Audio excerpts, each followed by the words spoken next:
niya. Pwede mo balik yung dati mo ka na asawa niya. Na may alam kayong paraan or treatment, katulad ng ginawa natin. Pinagdududahan na tayo ng mga pulis. Ayoko nang bigyan pa sila ng dahilan para paghinalaan ang ginawa natin noon. Yung ginawa nating operasyon sa mukha ni Arthur. Sikreto mo na lang yan.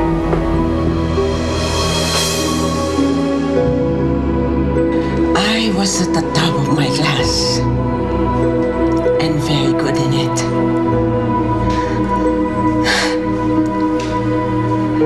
Napakahirap. Pero buong buhay ko, nagtyaga ako, nagpakahirap. Nakuha kong lahat ng gusto ko.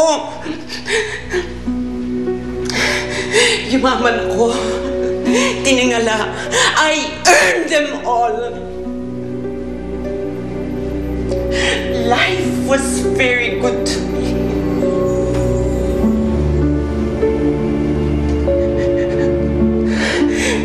April,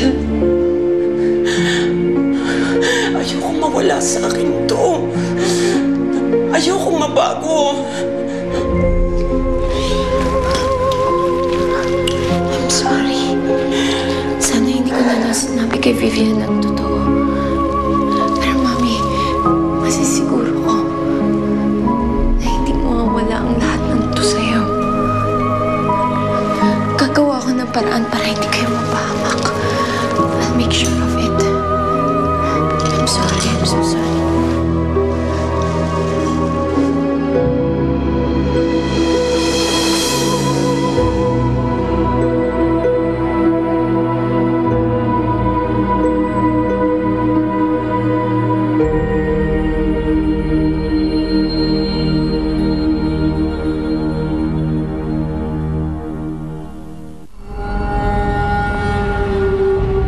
Mawalang galang na ho, Dr. April.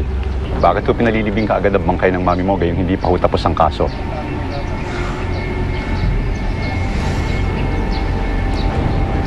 Patay na ho ang nanay ko. Ano pa bang gusto niyo sa akin? Humingi kami ng hiwalay na autopsy ng bangkay ng mami niyo. Tama na. Hindi ako papayag na kalikutin niyo ang katawan niya. Igalang niyo naman siya. Importante ho ito sa kaso. Alam niyo yan, Dr. April. Hindi ho basta-basta ang pagkamatay ng mami niyo. Murder ho ito. At maaaring may kinalaman ito sa nakapatong na kaso sa buong pamilya niyo. Utang na loob, Chief! Tigilan mo na ako. Pwede ba hayaan niyo muna akong magluksa? Sobrang pambabastos na itong ginagawa niyo. Ipupunta lang kayo dito para mang-istorbo? Pasensya na ho kayo kung medyo hindi ho maganda ang timing namin. Hindi naman ho yan na sinadya namin dito eh.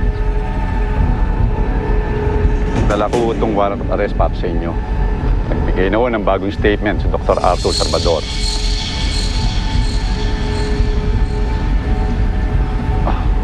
Sige ho, patatapusin ko muna yung seremonya. Pero dito lamang ho ako. Sana ho sumama kayo sa amin na maayos, Dr. April, para wala na ho tayong gulo.